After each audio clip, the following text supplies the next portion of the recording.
Comment interpréter la chute des cours des métaux, principalement celle du cuivre? Commençons par les faits.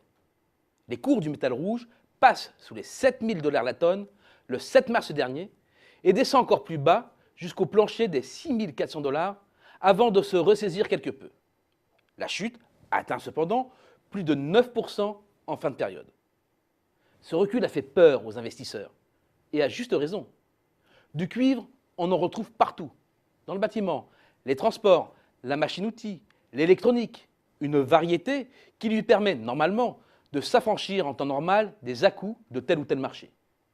Son décrochage est souvent le signe d'un malaise général et profond. En toile de fond, les interrogations sur la gravité de la situation en Chine ont donc naturellement ressurgi, pays qui consomme 40% du cuivre mondial. Toutefois, ce n'est peut-être pas totalement un hasard si le passage du cuivre sous la barre des 7 000 $, puis l'accélération de sa chute, est synchrone avec le défaut de paiement d'un spécialiste du photovoltaïque chinois, Shaori Solar. Ce n'est peut-être pas un hasard non plus si, après l'annonce du risque d'une deuxième grosse défaillance dans la promotion immobilière, les cours est plongé encore plus bas. Mais quel est le lien avec le cuivre? En fait, il est direct, en raison d'un trait très particulier du financement des entreprises chinoises, l'utilisation du métal rouge comme outil financier.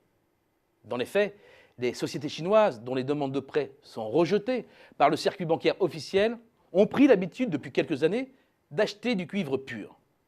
Non pas pour le transformer en fils et câbles, mais simplement pour l'entreposer et s'en servir comme d'une garantie pour solliciter des prêts auprès de banques plus tolérantes et contourner ainsi les restrictions bancaires, sachant que les banques pourront toujours se rembourser avec la vente du cuivre stocké. D'après des sources officieuses, 80% du cuivre importé en Chine en 2013 est passé directement dans ce réseau de financement parallèle. Un système qui pèse sur le marché aujourd'hui, que le crédit tourne au ralenti et que le risque de défaillance augmente. La contagion aux autres marchés a ensuite fait son office, précipitant à la baisse les autres métaux qui ont reculé d'environ 5% en un mois. Une surréaction qu'il ne faut pas surinterpréter quant à la dynamique de la croissance mondiale, surtout sur une période aussi courte. Il est donc indispensable de prendre un peu de recul et d'intégrer cette tendance dans une vision à plus long terme. Et la tendance est à l'érosion des cours depuis le début de l'année. Une absence de tension, signe d'une croissance mondiale encore apathique, mais qui ne se dérobe pas